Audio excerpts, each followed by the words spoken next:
about this. Joining me now, my friend Senator Ted Cruz has a new book out, going to talk about this and other things. Senator, or I guess I should say author at this point in time, author of the new book, Justice Corrupted, which we'll get to in a moment.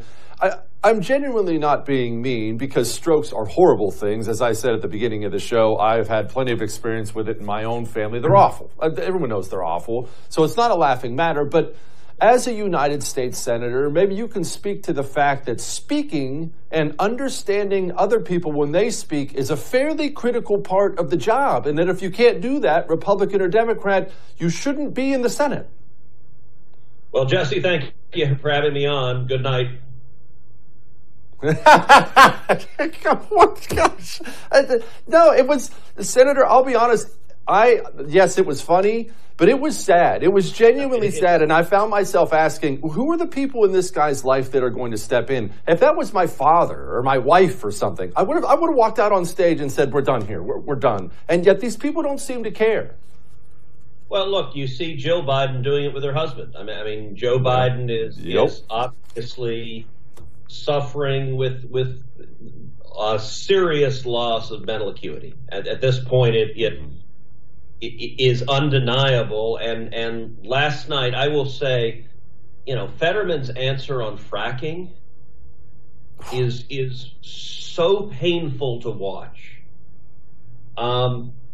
Listen, I hope this man recovers, gets better. He clearly hasn't yet, and he may never. I mean, a stroke victim, that can stay with you forever. It's difficult to see how he could perform the job given the lack of awareness he seems to have of anything going on around him. Listen, being in the Senate, you're in hearings, you're listening to witnesses, you're considering evidence, you're reading complicated bills. You got a job to do, and you should be meeting with constituents, meeting with farmers and ranchers and small business owners and parents and like all the people in the state. You need to be listening to them. And I will say on top of that, even if Fetterman were fully cognizant and healthy and able to engage in a conversation, his substantive policy issues are radical and extreme. You look at Fetterman's record on crime, where serving on the parole board over and over and over again, he voted to release murderers, to release violent criminals. You look at the crime that is sweeping the country, but especially Pennsylvania. You look at Philadelphia with a left-wing George Soros district attorney who keeps releasing violent criminals, and that's what Fetterman supports. And I don't think the people of Pennsylvania are remotely happy with the massive increase in murder rate and crime rate they're seeing because of these left-wing policies.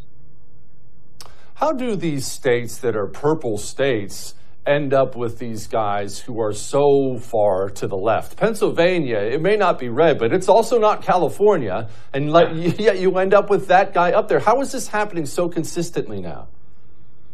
Well, listen, the Democrat Party nationally has been radicalized. It has gone to the extreme left. There are no moderate Democrats left in Washington. When I got elected to the Senate 10 years ago, there were some moderate Democrats, not a lot, but they still existed. There are none left anymore. This is the party of Bernie Sanders and Elizabeth Warren and AOC.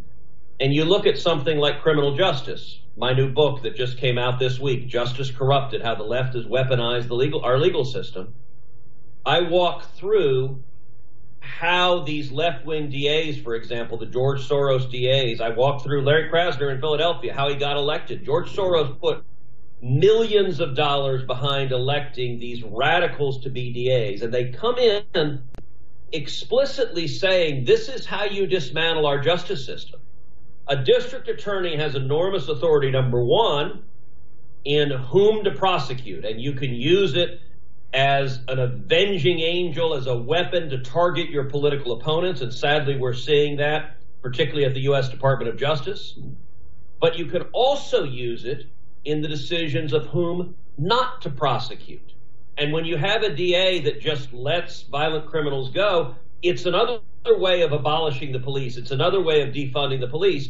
So I've got a chapter in the book that talks about, for example, the Waukesha Christmas parade murderer. You remember that horrific incident in Waukesha, Wisconsin, where this deranged racist lunatic drove his red SUV into a Christmas parade, murdering children, murdering little old ladies. The dancing grannies were dancing, and he just deliberately plowed into them, murdering people. Well, what is maddening is that same guy had been in and out of jail over and over and over again, and the left-wing DA kept letting him go and letting him go. And just days before that mass murder, he had been arrested for running somebody else over with the same damn red SUV, running a woman over with that truck. And what happened? The DA gave him a slap on the wrist, a tiny little bail, let him go. And you know what? When you let violent criminals go, they do it again. And this is by design. This is what Fetterman supports. This is what the Democrats in Washington support. The book is Justice Corrupted. I would encourage everyone to go get it because it is the issue that is the problem right now in this country. Senator, I appreciate it. Thank you, Jesse. Always good to be with you. And go Stros.